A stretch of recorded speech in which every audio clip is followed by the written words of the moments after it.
Assalamualaikum warahmatullahi wabarakatuh.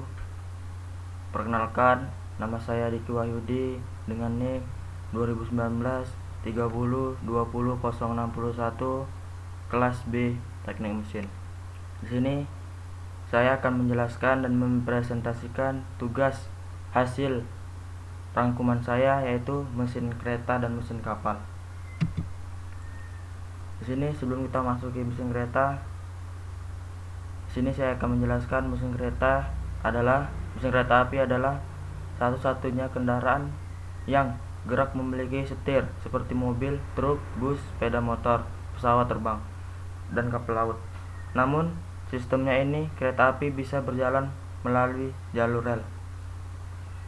Kereta api bisa berjalan maju dan mundur. Jadi ada kalanya lokomotif kereta api bergerak mundur karena bagian arah kepala berlawanan, yaitu lokomotif bagian belakang yang bekerja. Nah, masinis pun menghadap bagian dengan sering kereta api berjalan. Jadi di sini mesin kereta api itu misalkan dari Jogja ke Surabaya maju, ntar dari Surabaya ke Jogja itu jalannya mundur terus, tidak ada putar-putar balik. Nah, di sini saya akan menjelaskan yaitu kereta api diesel. Motor diesel merek MTU, Motor and Turbine Union, Maybach, Mercedes-Benz, dan Komatsu. Untuk lokomotif dari Jerman, Australia, dan Jepang, motor diesel tersebut mempunyai putaran medium dan dimensi yang ramping dan bobot yang ringan. Motor diesel Generalis, motor untuk lokomotif buatan Kanada, dan Generalis Electric untuk lokomotif buatan Amerika. Motor diesel tersebut mempunyai putaran yang rendah, dimensi yang besar, dan bobot yang berat. Nah, di sini motor kereta api yaitu memiliki sama dengan kayak motor. Dia memiliki motor 2 langkah atau 4 langkah. Nah, di sini saya akan jelaskan langkah-langkah kerja kereta api. Yaitu yang pertama, motor diesel ini menggunakan blower untuk mengalirkan udara ke ruang pemasukan udara ke mesin intake system, sehingga digolongkan sebagai blower engine. Jenis motor diesel ini digunakan pada lokomotif BB200 atau BB201 atau BB202 dan CC202. Nah, di sini ada pula yaitu 4 langkah dari motor diesel tersebut. Nah, di sini saya akan jelaskan cara kerja 4 langkahnya. Motor diesel ini menggunakan turbocharger, yaitu alat yang diputar oleh aliran gas buang untuk memompa udara ke dalam ruang bakar motor. Jadi di sini sama saja sistem kerja kereta api sama dengan sistem kerja motor. Dia sama-sama menggunakan 2 langkah atau 4 langkah. Nah, di sini kita memasuki generator utama, yaitu generator yang langsung dihubungkan dengan proses keluaran motor diesel. Generator utama menyerap sekitar 92% daya dari keluaran motor diesel untuk membangkitkan arus listrik dari mencatu motor transi, dan sekitar 8% untuk peralatan pembantu seperti kompresor, udara tekan, fan udara pendingin air, dan sebagainya. Adapun jenis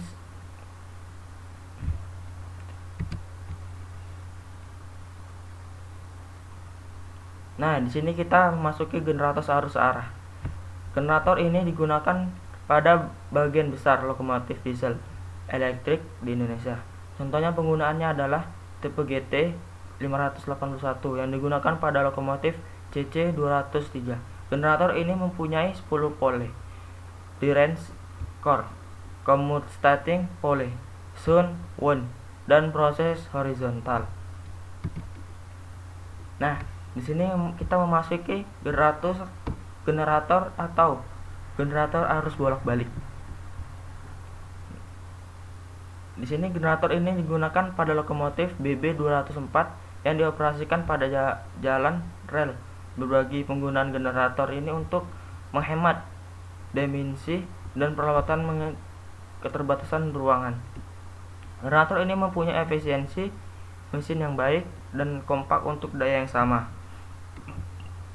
Contoh penggunaan lainnya adalah pada lokomotif CC202 dengan tipe AR6 QAD atau D14A dengan daya 200 HP menggunakan penyaraan rectifier silikon diodes berpendinginan udara. Nah, di sini kita masuki yaitu bogi lokomotif diesel berfungsi untuk mendukung rangka besar dan bahan bakar lokomotif beserta mesin daya peralatannya. Bogi yang menggunakan booster. Bogi jenis ini mempunyai dua pegas primer yang dipasang antara roda dengan rangka bogi, serta pegas yang sekunder yang dipasang antara rangka bogi dan rangka dasar lokomotif. Pegas tersebut dapat berupa pegas kerat maupun pegas ulir sesuai desain yang dibuat oleh pabrik. Pada bolster terdapat tumpuan badan lokomotif berupa center plat yang berfungsi menerima beban vertikal dan horizontal berupa gaya tarik dan rem. Nah, tadi itu adalah presentasi mesin kapal, dari mesin-mesin, dari dimensi, dari alat kerja mesin 24 atau 4 tak dan bogie. Di sini kita memasuki mesin kapal. Mesin kapal laut pertama adalah kapal penumpang atau passenger ship. Kapal penumpang memiliki fungsi untuk mengangkut penumpang dalam jumlah yang cukup banyak. Kapal penumpang memiliki beberapa jenis, di antaranya kapal pesiar, kapal samudra, dan kapal feri. Nah, di sini kita akan memahami mesin-mesin kapal. Yaitu mesin kapal dia mempunyai mesin induk atau mesin alat bantu. Di sini kita akan memperjelas mesin induk terlebih dahulu. Pada kapal mesin induk terdapat yang merupakan penggerak utama untuk menghasilkan tenaga dan bisa didorong kapal atau memutar proses pada baling-baling sehingga melancarkan proses pelayaran. Nah, di sini mesin induk yaitu untuk menggerakkan semua, dan dia akan menggerakkan suatu pelayaran dengan menggunakan mesin induk. Nah, di sini mesin bantu. Sesuai namanya, mesin bantu auxiliary engine merupakan mesin yang mendukung kinerja mesin induk selama melakukan pelayaran, serta semua mesin untuk melakukan kegiatan bongkaran muat, namun tidak termasuk ketel uap. Jadi di sini fungsi mesin induk yaitu untuk membantu doang, bantu gimana cara mesin induk itu bekerja. Nah, di sini kita mengetahui fungsi ketel. Susunan mesin ketel kapal selanjutnya adalah ketel atau boiler. Mesin ini digunakan untuk membangkit uap yang dipakai dalam menghasilkan tenaga penggerak. Selain itu, ketel juga dipakai sebagai sumber daya untuk pemanasannya. Jadi di sini ketel fungsinya untuk membangkitkan uap doang ke atas udara. Biar hasil udara itu kalau tidak ada ketel dia akan menyebar kemana-mana dalam ruangan mesin kapal. Jadi ketel ini berfungsi untuk mengalirkan udara yang sudah dihasilkan dan dikerjakan bahan bakar di dalam mesin kapal dan dibuang ke arah udara.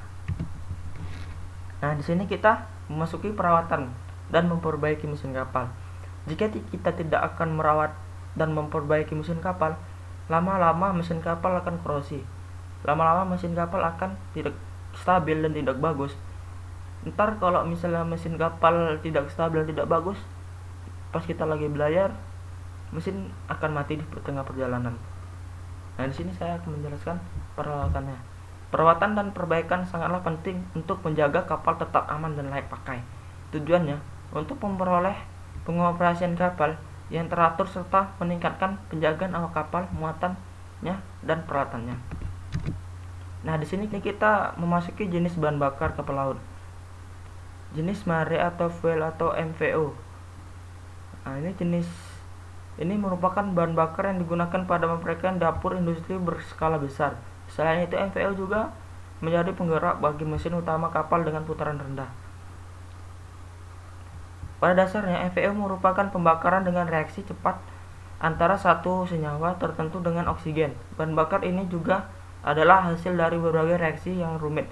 Proses pembakarannya pada bahan bakar disertai dengan pelepasan kalor dan cahaya. Reaksi ini memungkinkan terjadi pirolisis, yakni pemecahan termal molekul menjadi molekul kecil. Pemecahan ini terjadi tanpa oksigen. Jika oksigen ikut beraksi, maka akan menimbulkan nyala. Nah, di sini kita memasuki gambar mesin kereta yang tadi kita bahas di awal. Yaitu ini yang pertama, ini mesin kereta menggunakan mesin langkah 4 tak.